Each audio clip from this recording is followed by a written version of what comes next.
을 중심으로 해서 위기를 기회로 바꾸는 힘이라는 제목으로 함께 하나님의 말씀을 나누도록 하겠습니다. 위기라는 단어는 한자어로 되어 있습니다. 위태할 위, 틀기. 한자 그대로 풀이하면 위는 위험이라는 뜻이고요. 기는 시기라는 뜻입니다. 그런데 이 기라는 한자에는 기회라는 뜻도 있다라고 합니다. 위기는 기회다라는 말을 많이 하고 또 많이 듣습니다. 이 기회는 위에서 살펴본 것처럼 틀기, 모일회라는 말의 합성어입니다. 위기의 순간에는 누구나 힘들고 고통이 따르기 마련이지만 위기 속에서 기회를 발견할 수 있다면 더 큰 도약의 발판으로 삼을 수 있는 전화위복이 될 수 있다라는 것입니다. 반대로 말할 수도 있습니다. 위기가 기회가 될 수 있듯이 기회가 곧 위기가 될 수도 있다라는 사실을 우리는 기억해야 합니다. 순간의 잘못된 선택과 타협으로 이 주먹만 했던 눈덩이가 어느 순간 바위처럼 커져가지고 속수무책으로 당하게 되는 비극을 맞게 되기도 합니다. 우리의 삶은 늘 크고 작은 시련과 위기를 만나게 됩니다. 어쩌면 삶을 살아간다는 것 자체가 우리에게 찾아오는 문제와 어려움들을 끊임없이 극복하는 과정이 아닐까 생각합니다. 멀리 갈 것도 없고요. 여러분의 오늘 하루를 한번 돌아보시기를 바랍니다. 오늘 여러분의 하루는 어떤 날로 기억되시겠습니까? 크고 작은 실수나 인간 관계에서의 갈등을 겪으신 분도 계실 거고요. 이전에 비하면 비교적 평탄한 하루를 보냈다고 생각하시는 분도 계실 겁니다. 또 뭐가 있을까요? 이 문제는 어떻게 해결하면 좋을까라든지 이런 상황에서 내가 어떤 말을 건네는 게 좋을까 고민하시는 분도 계실 겁니다. 여태껏 지금까지 어떤 문제를 해결하다가 이 예배 자리에 나오신 분도 계실 거고요. 이 예배를 마치고 어떤 고민들을 해결하러 가시는 분도 계실 겁니다.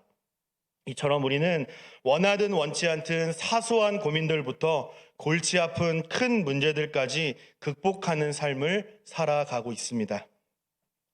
모든 일이 다 내 뜻대로 되는 세상은 아니다라는 거 우리는 너무도 잘 알고 있지만 그래도 욕심처럼 모든 일이 다 내 뜻대로 이루어지면 얼마나 좋을까라는 생각을 우리는 마음에 한 번쯤은 품고 살아가지 않습니까? 인생에 장애물이 있느냐 없느냐, 그 장애물이 크냐 작냐를 따지기보다도 우리는 어떤 마음가짐과 태도로 이 장애물을 대하고 있느냐가 더 중요한 것 같습니다. 여러분은 이 인생의 위기를 만났을 때 어떻게 대처하시고 어디서 돌파구를 찾으십니까? 사무엘상 27장에서 다윗은 블레셋 땅으로 망명했습니다. 계속된 사울의 추격에 두려운 마음에 이방 나라인 블레셋 땅으로 도망한 것이죠. 블레셋의 가드 왕 이 아기스는 다윗을 흔쾌히 받아주고 짧은 시간 안에 이 아기스 왕의 신임을 얻게 됩니다.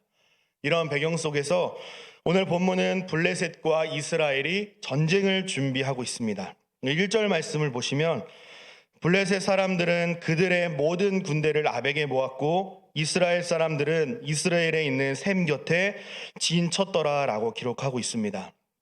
2절에서 조금 더 자세하게 상황을 설명하고 있는데 블레셋 사람들의 수령들은 수백 명씩 수천 명씩 인솔하여 나아가고 다윗과 그의 사람들은 아기스와 함께 그 뒤에서 나아가더니 그랬습니다. 블레셋은 군대를 아벡에 집결시켰고 이스라엘은 이스라엘에 있는 샘 곁에 진을 쳤습니다.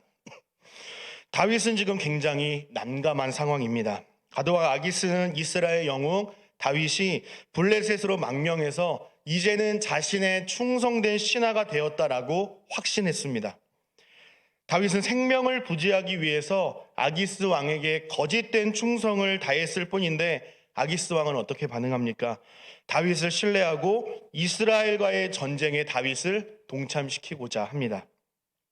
이스라엘과의 전쟁을 앞둔 이 아기스의 입장에서 생각해 보면 다윗이 함께한다라는 것은 사실 천군 만마를 얻었다고 할 수 있지 않겠습니까? 비록 이 블레셋의 골리앗을 쓰러뜨린 국가적 원수이기는 합니다만 반대로 보면 이 거대하고 용감한 골리앗을 쓰러뜨릴 만큼 용기와 용맹스러움을 가진 용사와 전쟁을 함께 한다면 얼마나 기세등등하고 기고만장하겠습니까? 게다가 아기스 왕이 보기에 다윗의 모습은 어떻습니까? 다윗 역시 자신을 충성되이 섬기고 있고 다윗을 믿음직스럽게 여기고 신뢰하고 있다면 얼마나 든든하고 힘이 되겠습니까? 누구라도 당연히 전장에 함께 세우고 싶지 않겠습니까? 하지만 다윗의 입장은 조금 달랐습니다. 다윗은 지금 굉장히 난처한 상황에 놓인 것이 분명합니다. 다윗이 블레셋 편에 서서 이스라엘을 공격한다면 어떤 일이 일어나겠습니까? 장차 이스라엘의 왕으로 세워질 다윗이 자기 민족을 향해서 창을 휘둘렀다는 오명을 벗지 못하게 될 겁니다. 반대로 아기스 왕을 배신하고 블레셋을 공격한다면 어떻게 되겠습니까? 블레셋 생활도 끝나게 될 뿐만 아니라 가족들과 함께하는 자들의 목숨도 위태롭게 될 것입니다. 그렇게 되면 다윗은 또다시 도망자의 삶을 살다가 결국은 하나님께서 주신 사명을 감당하지 못하고 목숨을 잃게 될 것입니다. 이렇게 다윗은 지금 이렇게도 저렇게도 하지 못하는 상황입니다. 여러분이 오늘 본문 속 다윗이라고 한다면 여러분은 어떤 선택을 하시겠습니까? 어떤 선택을 하는 것이 다윗에게 유리한 결정이 되겠습니까? 사실 어떤 선택을 하더라도 다윗에게 있어서 해피엔딩으로 끝날 수는 없습니다. 어느 한쪽에는 반드시 낙심과 상처와 피해를 줄 수밖에 없는 상황입니다. 하지만 뭐가 됐든 반드시 하나는 선택해야만 하는 이 절체절명의 위기를 다윗은 맞게 된 것이죠.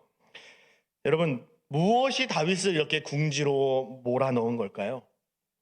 다윗은 사울의 손에 붙잡혀 죽게 될 것이라는 두려움 때문에 여호와 하나님께서 주신 기업을 떠났습니다. 고통스러운 현실 앞에 하나님의 사명을 외면하고 타협한 결과라고 할 수 있습니다. 다윗의 자업자득이죠.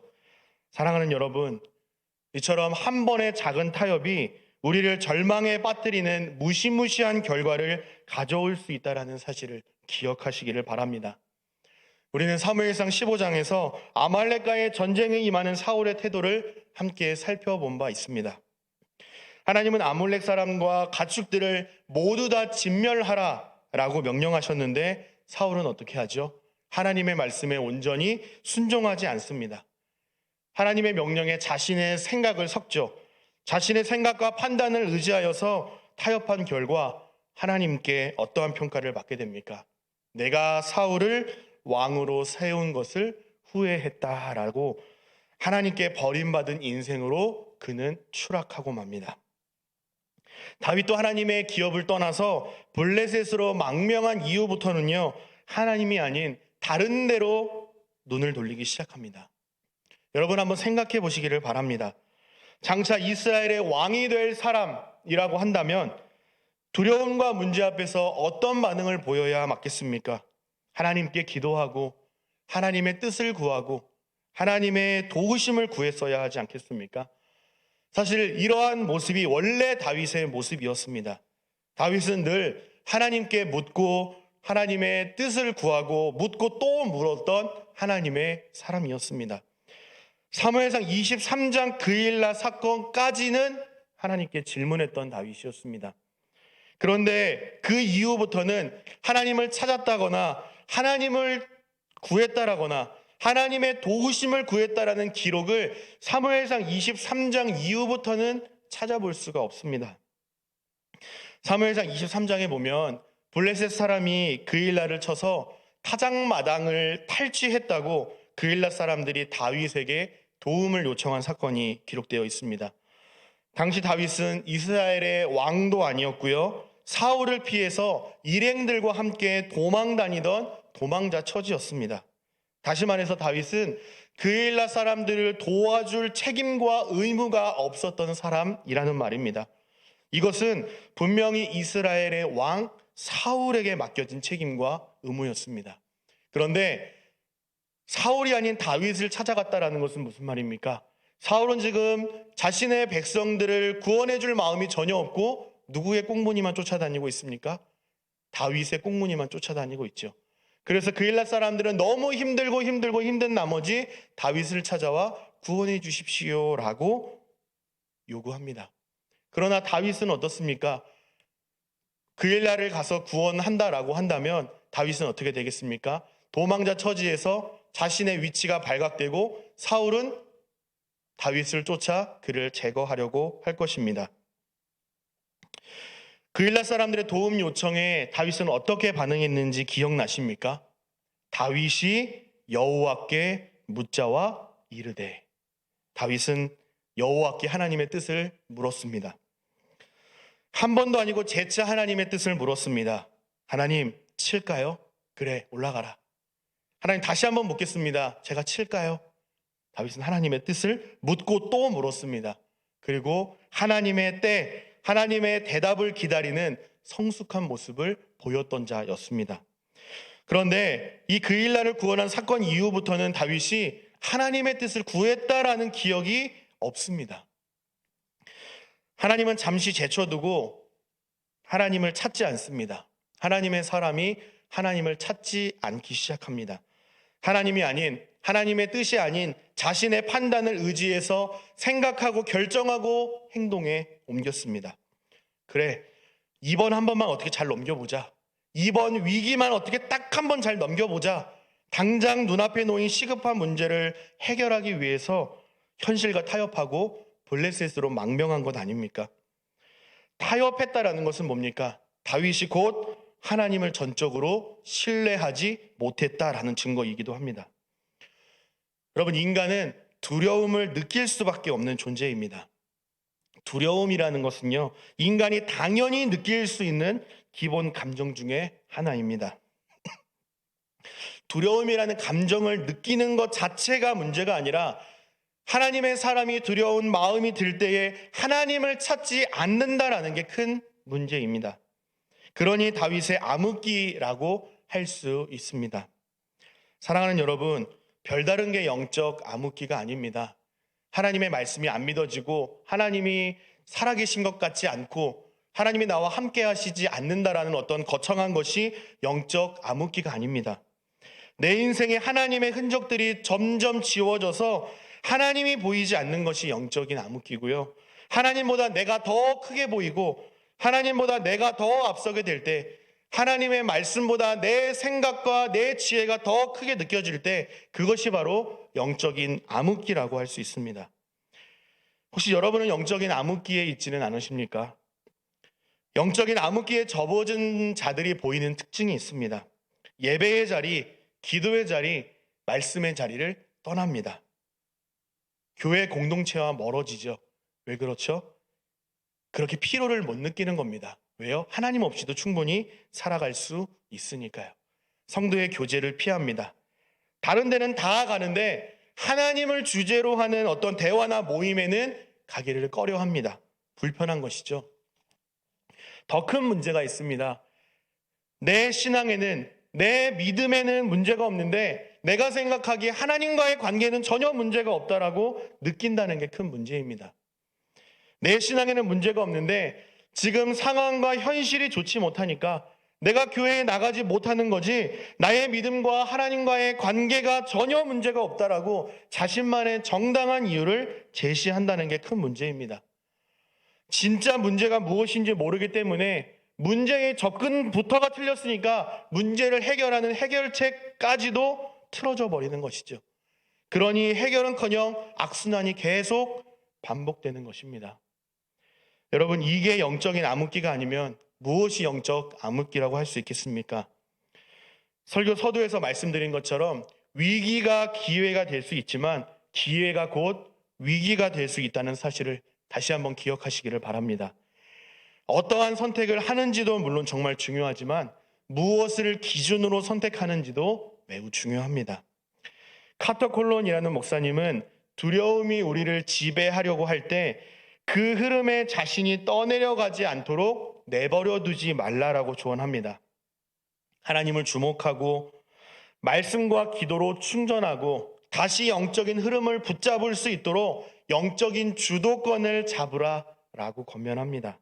사랑하는 여러분, 여러분이 무언가를 결정하시기 전에, 무언가를 선택하시기 전에, 행동으로 옮기시기 전에 이 결정이 과연 하나님께서 기뻐하시는 선택일까?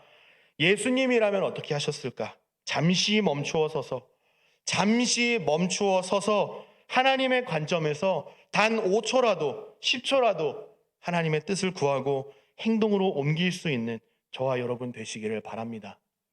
간절히 바라기는 눈앞에 보이는 현실의 문제 앞에 신앙과 타협하지 마시고 나의 생각과 판단이 앞서고 하나님의 말씀을 기준으로 삼아서 하나님 앞에 바로 서는 저와 여러분 되시기를 주님의 이름으로 축복합니다.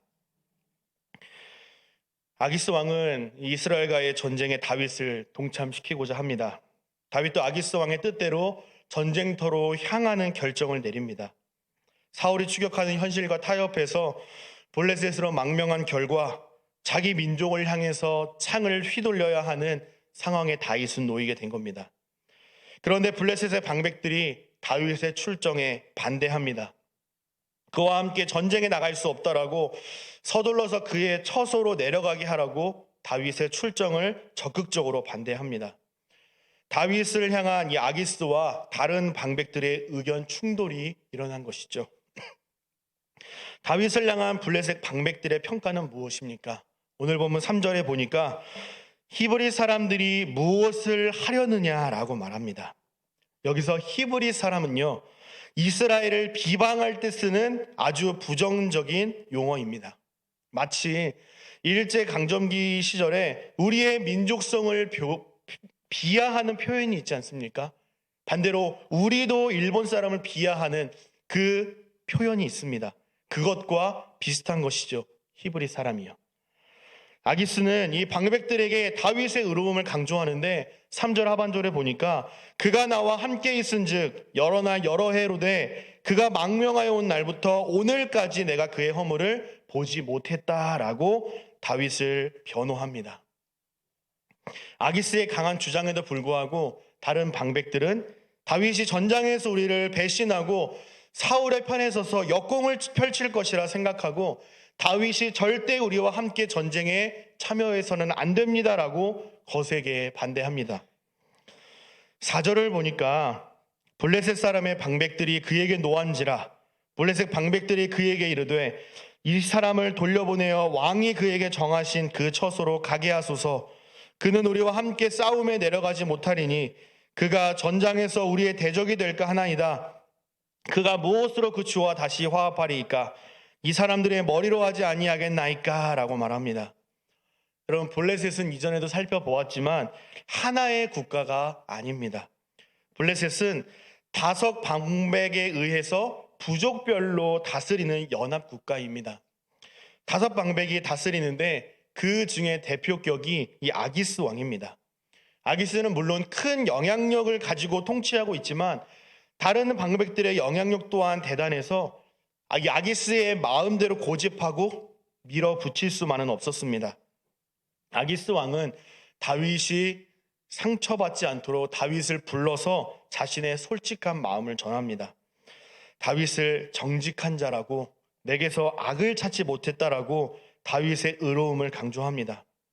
다윗을 신뢰하기 때문에 나는 너와 함께 전장에 나와 싸우고 싶지만 다른 방백들이 너무 거세게 반대하니까 결코 전장에 함께 나갈 수 없다라고 서둘러 처소로 내려가라고 돌려보냅니다. 다윗은 이러지도 저러지도 못하는 위기의 상황을 모면하게 됩니다. 전쟁에 참여하지 않는 것이 다윗이 의도한 겁니까? 지금 이 상황이 다윗이 의도한 대로 일이 진행되고 있는 겁니까? 아니죠. 물론 입술로는 말은 못하겠지만 마음속으로는 얼마나 간절했겠습니까? 내가 이 전쟁에 참여하지 않았으면 좋겠다. 어떻게 하면 이 전쟁에서 빠져나갈 수 있을까? 또 아기스 왕의 심기를 내가 불편하게 하지 않을까? 고민하고 또 고민하고 아마 입술이 침이 마를 정도로 고민하지 않을까 싶습니다. 그런데 결론은 다윗이 전혀 생각지도 못했던, 그리고 저와 여러분이 생각하지 못했던 방법으로 지금 다윗은 위기의 상황을 모면하고 있다라는 겁니다. 무엇입니까? 블레셋 방백들의 반대 때문입니다. 다윗은 지혜롭게도 이러한 속내를 들키지는 않고 잘 감추어서 병사들과 함께 자신의 처소로 돌아옵니다. 인간의 이성으로는 지금 이 상황을 우리는 쉽게 이해하기가 어렵습니다. 누가 다윗의 인생의 각본을 쓰고 이 각본대로 일하고 있는가라고 질문할 수밖에 없는 상황이죠. 우리는 이 질문에 딱 한 명의 답만 제시할 수 있습니다. 다윗의 인생을 끌어가시는 분은 과연 누구십니까? 바로 우리 하나님이시죠. 우리가 전혀 예상할 수 없었던 방법으로 역사하시는 하나님의 섭리하시는 손길을 우리는 발견하게 됩니다. 다윗이 길보아 전투에 참여하지 못하게 된 것은요, 전적인 하나님의 섭리하심으로 말미암은 것입니다. 다윗을 향한 하나님의 뜻은 무엇이었습니까? 다윗을 이번 전쟁에 관여하지 않게 함으로써 블레셋 군대와의 전쟁에서 사울을 심판하고 왕권을 다윗에게 넘겨주려는 것이었습니다. 여기서 우리는 다윗과 이스라엘을 향한 하나님의 마음과 사랑을 보게 됩니다. 다윗은 분명히 잘못된 선택을 했습니다. 자신의 뜻과 하나님의 뜻 사이에서 타협하고 블레셋으로 도망했습니다. 하나님의 관점으로 볼 때 다윗은 하나님을 버리고 하나님의 기업을 떠난 반역자와 같습니다. 엄청난 파장을 일으켰던 다윗의 실수에도 불구하고 포기하지 않으시고 끝까지 보호하시고 인도하시는 하나님의 섭리하심을 경험하게 됩니다. 블레셋 방백들이 다윗을 거절한 이유가 무엇입니까? 그 이유가 5절에 이렇게 기록되어 있습니다. 사울이 죽인 자는 천천히요 다윗은 만만히로다 라는 노래의 주인공 다윗 아닙니까? 이것입니다. 블레셋 방백들은 다윗이 어떤 사람인지 너무나도 잘 알고 있었습니다. 다윗이 가신 지혜와 용맹스러움도 잘 알고 있었습니다. 하나님께서 다윗과 함께 하신다라는 사실도 잘 알고 있었습니다. 물론 그가 행한 일들도 블레셋 방백들은 다 알고 있었습니다. 그래서 전장에 함께 나갈 수 없다라고 주장하는 겁니다.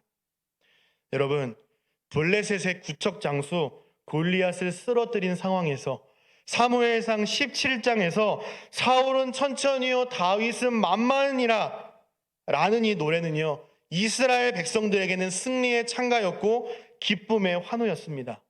하지만 다윗은 이 노래 때문에 이 승리의 찬가 때문에 사울의 추격을 당하고 모든 것을 잃고 광야로 쫓겨나서 도망자의 삶을 살게 되지 않습니까? 심지어 지금은 여호와께서 주신 기업마저도 떠나서 이방 나라 블레셋으로 망명을 떠나온 상태입니다. 다시 말해서 다윗을 살렸던 이 구원의 노래가 다윗의 인생을 철저하게 무너뜨렸다라는 것입니다. 그런데 오늘 본문 사무엘상 29장에 이르러서 사울은 천천히요 다윗은 만만이라라는 이 노래는 어떻게 활용되고 있습니까? 다윗의 인생을 통째로 삼겼던 이 절망의 노래가 이제는 다윗의 인생 전체를 구원하는 구원의 노래로 하나님께서 역사하고 계십니다. 우리도 인생을 살아가면서 부지 중에 실수하고 알면서도 눈 딱 감고 실수하고 죄를 범하며 살아가고는 합니다. 우리의 인생인데 우리의 삶인데 좀처럼 우리의 마음대로 되지 않을 때가 많습니다. 원하고 계획하는 것은 이상하게 막히는 것 같은데 손대는 족족 망하는 것 같을 때가 있습니다. 참 이상하죠. 반대로 우리가 한 번도 생각해 본 적 없었고 우리가 원하지도 않았음에도 불구하고 이상하게 그쪽으로 순적하게 향하고 있음을 경험할 때가 있습니다. 이런 상황에 놓이게 되면 참 이해하기 어렵고 하나님을 이해하기 어렵고 마음도 어려워집니다. 이것이 하나님의 뜻인가? 하나님의 뜻이라는 사실 우리는 알고 있지만 동의하고 순종하기가 어려운 것이 사실입니다. 그러나 인간의 한계와 덧없음을 인정하는 이 절망의 순간이 하나님께서 일하시는 순간이다 라는 사실을 믿음의 눈으로 바라보실 수 있기를 간절히 바랍니다. 카일 아이들먼이라고 하는 목회자가 쓴 나의 끝 예수의 시작이라는 책이 있습니다. 2016년에 출판된 오래된 책인데 책 제목만 봐도 저자가 하고 싶은 말이 무엇인지 쉽게 짐작할 수 있지 않겠습니까? 나의 끝, 예수의 시작입니다. 책 표지에 보면 이렇게 한 문장에 적혀 있는데 이렇게 써져 있습니다. 출구를 잃어버린 절망의 시대, 나의 끝이 예수 역사의 출발점이 된다 그럽니다. 그 책에 보면 이런 내용이 나옵니다. 삶이 너무너무 힘들고 더 이상 희망이 없는 것 같은 그 순간, 바로 그 순간 예수님이 오라고 손짓하신다. 다른 표현으로 하면 하나님의 나라는 내 잔고가 0이 될 때 비로소 시작된다라고 말합니다. 하나님의 역사는 우리의 중심에서 일어나는 것이 아니라 소망도 희망도 없는 우리의 절망의 상태, 우리의 끝자락에서 시작된다라는 것입니다. 주님은 산상수훈이라 알려진 이 마태복음 5장에서 이렇게 말씀하십니다. 마태복음 5장 3절 4절 말씀인데요. 심령이 가난한 자는 복이 있나니 그들이 위로를 받을 것이며 온유한 자는 복이 있나니 그들이 땅을 기업으로 받을 것이며 라고 말씀하셨습니다. 유진 피터슨이라고 하는 학자 겸 목회자가 쓴 이 메시지 성경에는 이 구절을 이렇게 기록하고 있습니다. 벼랑 끝에 서 있는 너희는 복이 있다. 너희가 작아질수록 하나님과 그분의 다스림은 커진다. 가장 소중한 것을 잃었다고 느끼는 너희는 복이 있다. 그때야 너희는 가장 소중한 분의 품에 안길 수 있다라고 메시지 성경은 말씀합니다. 많은 분들이 아시겠지만 저는 약 한 2주, 3주 전에 벼랑 끝에 서 있는 것 같은 아찔한 경험을 했습니다. 작아짐의 끝을 경험했고요. 가장 소중한 것을 잃었다고 느꼈던 그런 아찔한 경험을 한 적이 있습니다. 교구 예배 때도 제 연약함을 잠시 나눴던 내용인데요. 저와 아내 그리고 딸 아이까지 온 가족 전체가 코로나 확진으로 애좀 먹었습니다. 지금도 코로나 확진되셔서 가족과 함께 격리하고 계신 분들이 계시다면 하나님의 은혜가 함께 하시기를 간절히 바랍니다. 저랑 아내도 물론 아프고 힘들었지만요. 아픔을 느낄 그럴 여유가 없었습니다.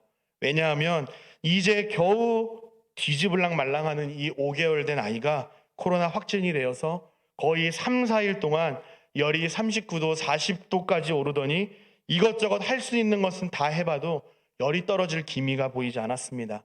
아이는 자지러질 듯이 계속 울기만 하고 먹지도 마시지도 않고 숨도 겨우 쉬고 탈수 증상까지 보이는 듯 했습니다. 아이가 너무 어리고 확진까지 된 터라 갈 수 있는 병원이 많지 않았습니다. 없다라는 것이 더 정확한 표현인 것 같습니다. 119에 전화하면 갈 수 있는 병원은 없다고, 응급실에 가더라도 얼마나 대기해야 할지 확답을 줄 수 없다라는 답변뿐이었습니다. 아이 곁에서 뜬 눈으로 밤을 새고 친구의 도움으로 아이가 갈 수 있는 병원을 겨우 찾았고 병원 열자마자 진료를 받았는데 당장 입원해야만 하는 아주 심각한 상황이라고 했습니다. 그런데 이 병원에서 입원은 불가하고 수액만 맞을 수 있다라고 했습니다. 그거라도 어디냐, 수액을 맞으려고 이렇게 대기하고 있는데 열이 높아서인지 아니면 아이가 어려서 그런지 혈관을 찾지 못하고 애꿎은 손과 발에 주사바늘만 계속 꽂아댔습니다. 아이는 또 자지러듯이 울고요. 엄마 아빠의 마음도 무너질 대로 무너져 내렸습니다. 그럴수록 저를 향한 아내의 분노는 더욱더 커져갔습니다.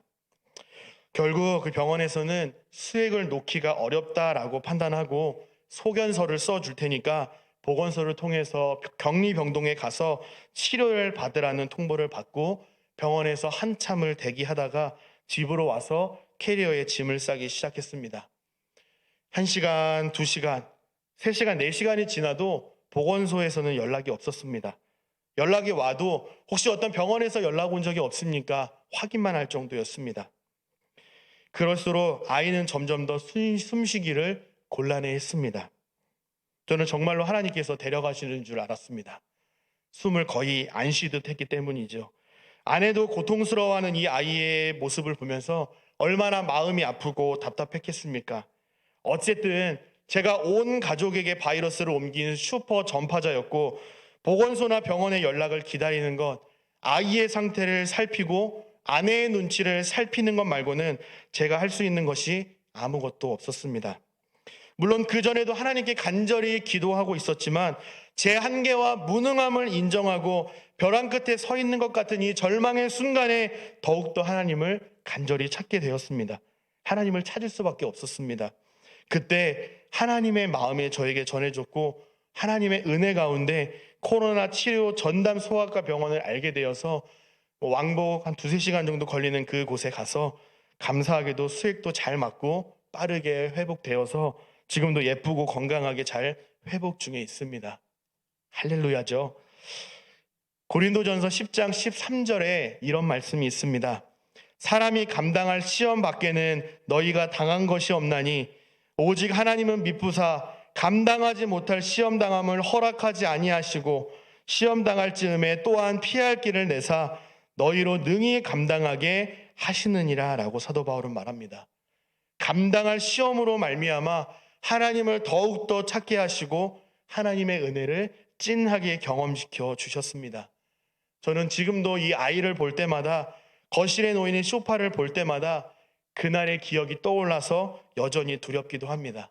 하지만 그날 하나님께 간절히 부르짖었을 때 하나님께서 일하셨던 그 기적의 역사들도 함께 생각나 하나님을 찬양하게 됩니다. 하나님의 은혜가 아니고서는 단 한순간도 살아갈 수 없는 연약한 존재라는 사실을 다시금 마음에 새기게 됩니다.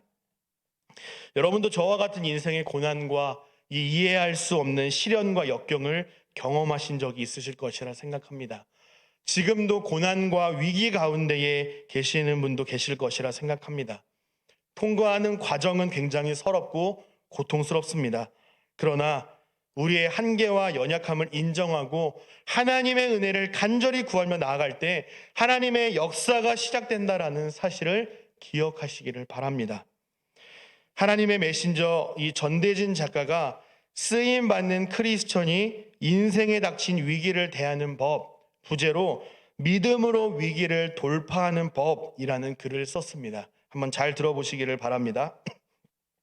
크리스천은 삶의 모든 것을 주관하시는 분은 하나님이시라는 것을 믿는 사람이다. 하나님께서 내 삶의 주인이시고 시간과 공간의 주관자이시며 온 세상의 창조주이심을 인정하는 사람이 크리스천이다. 그렇다면 위기 앞에서도 하나님을 인정하자. 사람의 시선으로 보기에 위기로 느껴지는 상황조차도 하나님의 시선으로 바라보면 위기는 최고의 기회가 된다라고 말했습니다. 이어서 그는 우리의 고난과 역경이 하나님의 입장에서 위에서 내려다보면 기회로 보입니다. 사람의 입장에서 위에 계신 분을 바라보면 우리의 고난과 역경이 기적의 재료가 된다라고 말합니다. 성경에는 수많은 시련과 문제가 하나님의 역사의 재료로 쓰였던 장면이 많이 기록되어 있습니다. 온 땅을 덮은 이 애굽의 흉년이 요셉에게는 이스라엘 민족을 구하고 자신의 가족들을 구하고 하나님을 나타낼 기회였습니다. 출애굽기에 기록된 말씀이죠. 눈앞에는 홍해가, 뒤에는 애굽의 철병거가 쫓아오고 있는 이 상황에 모세에게는 하나님을 나타내고 하나님의 도우심을 경험할 기회였습니다. 오늘 본문에서 다윗은 블레셋 방백들의 거절이 하나님의 기적을 경험하고 하나님의 섭리하심과 자신을 향한 하나님의 사랑과 은혜를 경험하는 기회가 되었습니다. 지금도 하나님의 기적의 역사는 계속된다라는 사실을 믿으실 수 있기를 바랍니다. 저와 여러분의 삶의 자리에서 겪게 되는 이 수많은 위기가 하나님의 일하심을 경험할 수 있는 최고의 기회로 사용하실 것을 신뢰하실 수 있기를 바랍니다. 우리의 구원도 예수 그리스도의 형언할 수 없는 이 고난과 치욕스러움 속에서 일어난 하나님의 기적이지 않습니까?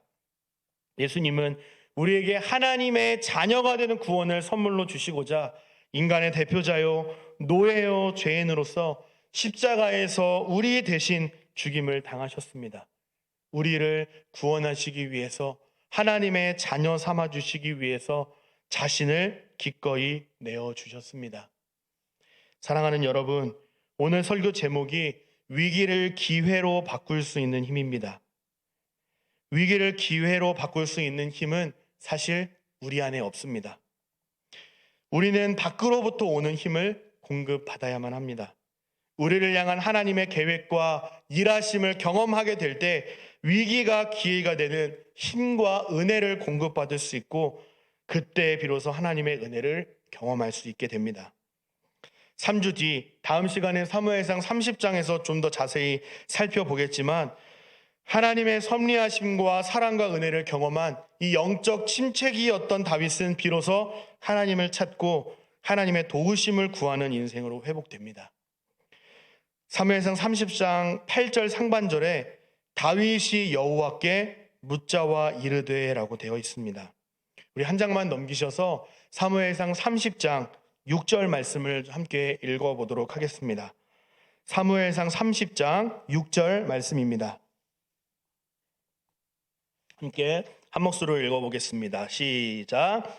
백성들이 자녀들 때문에 마음이 슬퍼서 다윗을 돌로 치자 하니 다윗이 크게 다급하였으나 그의 하나님 여호와를 힘입고 용기를 얻었더라. 다윗이 크게 다급하였으나 그의 하나님 여호와를 힘입고 용기를 얻었더라. 아멘. 다윗이 다급했다라는 것은요, 얼마 지나지 않아서 또 다른 시련과 위기를 만났다라는 겁니다. 다시금 자신이 할 수 있는 것이 하나도 없는 절망스러운 현실에 놓였다라는 겁니다. 그럴 때 다윗은 어디서 힘을 얻었다라고 말씀합니까? 어디서 일어날 용기를 얻었다라고 말씀하죠? 그의 하나님 여호와를 힘입고 용기를 얻었더라라고 말씀합니다. 하나님을 구하면 하나님의 도우심과 은혜를 구하는 자들에게 힘과 용기를 주신다라고 말씀합니다. 여러분, 오늘 본문에서 더 은혜가 되는 것은 무엇인지 아십니까? 우리의 잘못이든 실수든 자의든 타의든 하나님의 뜻과 반대로 살아가고 있는 자들이라 할지라도 하나님께서는 그들을 하나님의 사람으로 세우셔서 하나님의 뜻대로 귀하게 사용하신다라고 다윗의 삶을 통해서 우리에게도 말씀하십니다. 약속하십니다. 자격 없는 저와 여러분에게도 또 한 번의 기회를 주시겠다, 포기하지 않으시겠다라고 우리에게 약속하십니다. 사랑하는 여러분, 우리의 삶을 끌어가시는 하나님이심을 기억하시기를 바랍니다. 어떻게 하면 나에게 찾아온 이 역경과 고난의 문제로부터 벗어날 수 있을까? 해결 방법을 고민하기보다 우리에게는 더 확실한 방법이 있죠. 우리의 위기를 최고의 기회로 바꾸실 수 있는 기적의 하나님을 신뢰하고 찬양하는 저와 여러분 되시기를 주님의 이름으로 축복합니다. 오늘 하나님께서 우리에게 주신 말씀 붙들고 통성으로 함께 기도하겠습니다.